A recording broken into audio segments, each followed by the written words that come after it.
It's fate time! Hello and welcome to another figure review. Today we're going to have a look at the figma number 560. It's Berserker Miyamoto Musashi.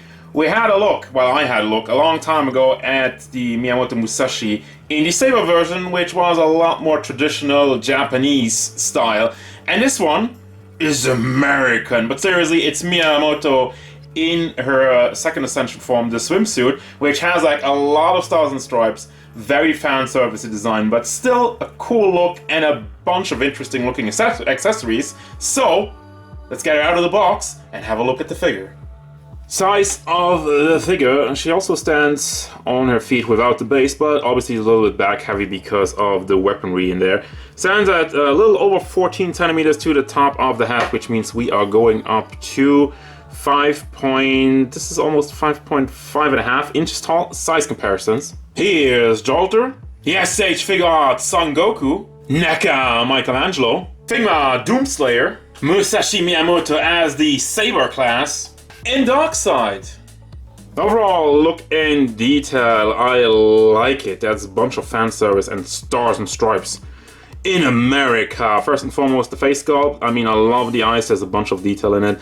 And you kind of have this serious, somewhat pouty face on there. The white hair with the single string going down has a bunch of detail in it, all kind of wrapped up to the big hair bun on the one side with even some silver, I guess some cherry blossom design in there, which looks pretty cool. Then we have the jacket, which has a lot more of a glossy finish than the rest of the figure, with the symbol in the back and these golden metallic bolts. You got the one line that goes across the chest area, which has some bleeding in there. What is this? Is this not a paint mishap? Oh no. Okay, so we have one paint mishap over here, and the other one smacked that on the boba. Nice. Actually, no, not nice. So I already tried to clean this one off, but unsuccessful. Probably gonna try to scrape it off just with like the tip of a knife. And we have the golden ring, which is wrapped around the neck with some more detail on there. And obviously, we got the stars and stripes, which I think mostly the lines are printed on there because it looks way too clean for it to be painted. Also the stars. Some of it, especially the one down here, doesn't fully cover up the blue, but just a minor issue. Then we got a red line in the jacket, and the one glove on this side has some more detail in there and some more gold. And on the other side, it's pretty much the same, but it's a longer one. It goes up to the bicep, and the belt has a bunch more gold in there. As far as the belt goes, by the way, it is attached to the figure. Now it stays in place, but unfortunately I feel like they kind of missed the point, missed the boat on like having it removable, because the back part is connected via peg. And first I was thinking, oh, I can take this off. Well, you can take this off, but then you still have the belt over there, so that doesn't really work. Actually, no, I take that back, because the belt is connected to the sheaths which holds the gun swords in place. Also, let me uncover the butt. It's pantsuit time. Not really, because I mean it's already in full view of it, and we have some more detail on the side with some more metallic gold hanging off of it, which is actually just it's on a ball pack. Wow, very excessive, a little bit, but cool. As we go down to the thighs, is there some more paint on there? What is going on? Okay, no, that was just the hair. Oof. But we go down to the legs, have some more stars and stripes on one side, and a big leather boot with some more detail, and down to the shoes, the lower half. Yeah, she has the big boots, and once again, I'm kind of amazed that she does stand with these heels and whatnot, but it works and it looks good.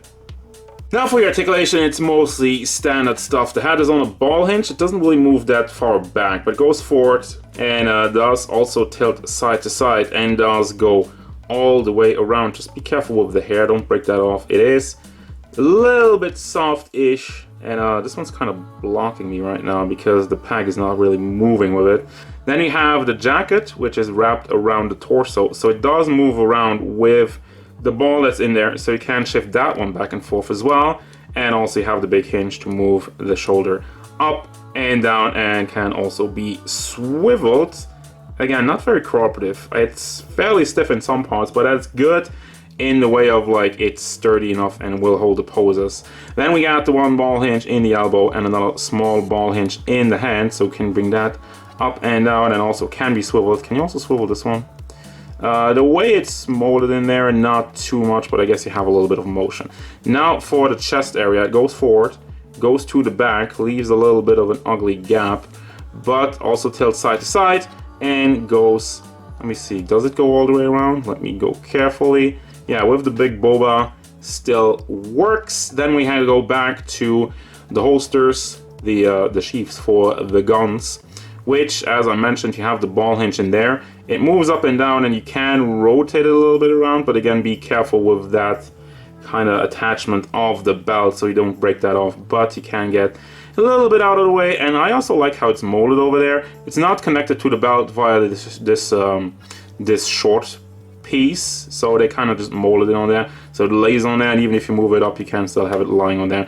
Obviously, move it too far out, it's not going to be connected, but that is fine. That's a sacrifice I'm willing to take.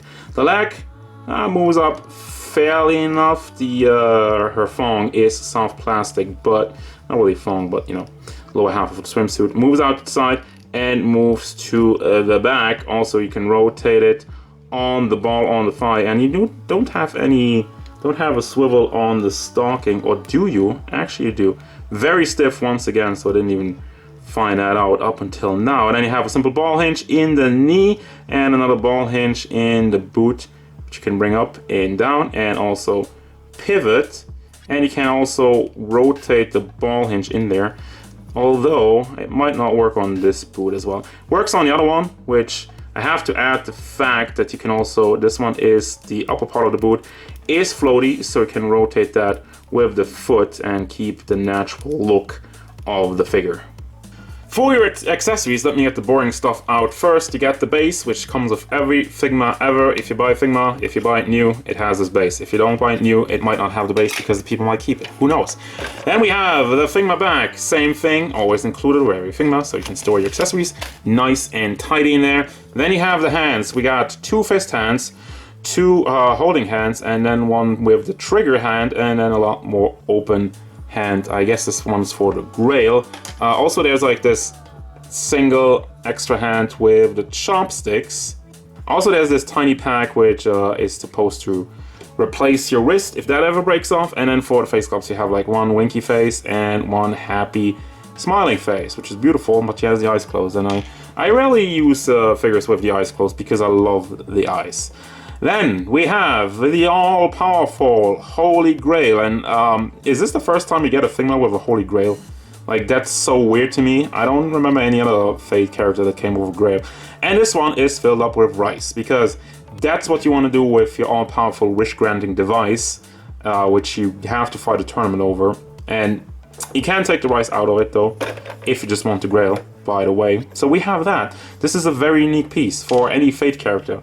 And then you have the double gun swords, which have beautiful paint job on there, nice and metallic, has like a 2-tone in the blade, and the handle a lot more muted. And you might be wondering, I just go back to something real quick.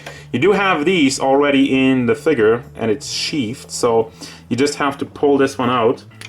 There you go, finally. So you can just pull this out and have it unsheathed, and then you use the guns. Or you can have it leaf sheathed and still have her wield the guns. That's up to you. Final thoughts for Musashi. This is a very strong release. I love the design already. It's, you know, it's fan service. It's right up my alley.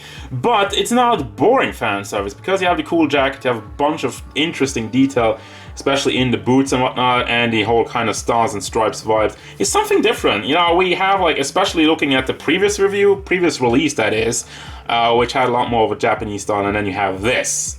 Of course, it's like Saber versus Berserker and whatnot, but still, other than that, the paint is very clean, the accessories are excellent. I love that we finally get a Holy Grail, which is insane, and while the articulation is fairly basic, I did not show you actually this part. I mean, I talked about that it's on a ball hinge, so you can wiggle that around and bring it a little bit side to side, but it's not great. But still, for action poses, it's cool that you have the option to move that around. Now, what does that mean? I obviously do recommend this one for all Fate fans, for fans of fan service.